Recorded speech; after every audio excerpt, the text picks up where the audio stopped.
This video is not fake news and is for all the people who are worried about the COVID-19 coronavirus. I did a lot of research and found a remedy to everyone's fear, and the remedy is in numbers, because numbers don't lie. Let's start with how many people are sick right now. 80,000.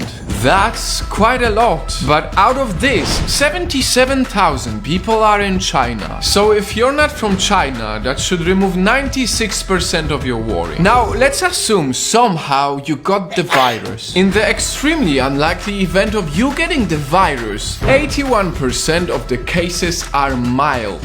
14% of the cases are moderate and only 5% of the cases are critical, which means that you are very likely to recover from it. And if you somehow get to a critical state, if you compare COVID-19 to SARS, it had a 10% fatality rate, while COVID-19 has only a 2% fatality rate. That is a 5 times smaller number than SARS. Having said all of this, let's dive even deeper into the numbers to make you feel safer. If you consider the age, the possibility of dying goes even lower.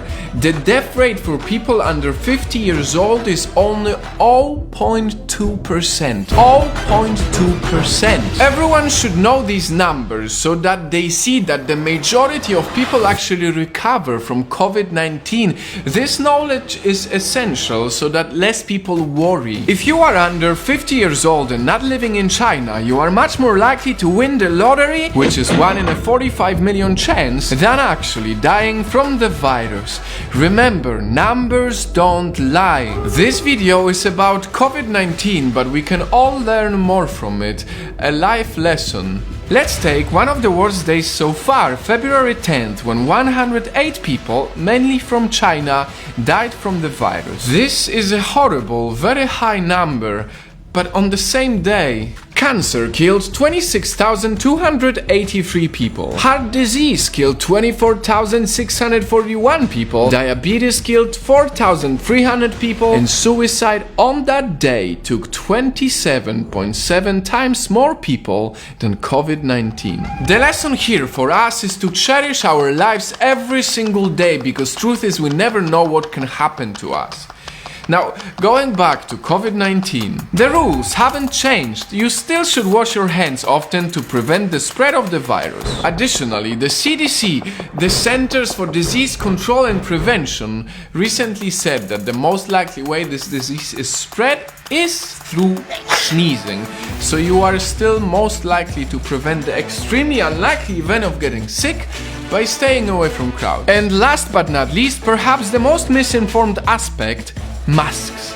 This is coming from CDC as well. The people who are not sick do not need masks at this time. I said it in my last video. The main purpose for the mask is if you feel like you might be sick and don't want to risk sneezing on other people.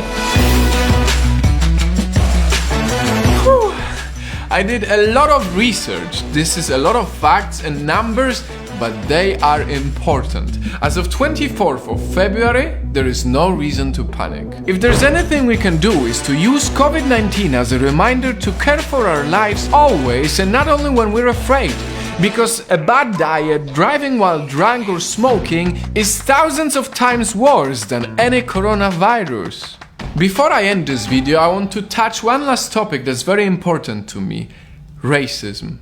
A lot of people are using COVID-19 as an excuse to be racist against Chinese people, and it shouldn't be like that. It's not okay. We should not judge a whole nation based on an event like this. Racism sucks, and we need to all come together to not only battle the virus, the fake news and the panic, but also racism. So that a few months from now, when hopefully everyone is safe and we have the virus under control, we will all be able to say that we did our absolute best to fight the virus and not fight each other.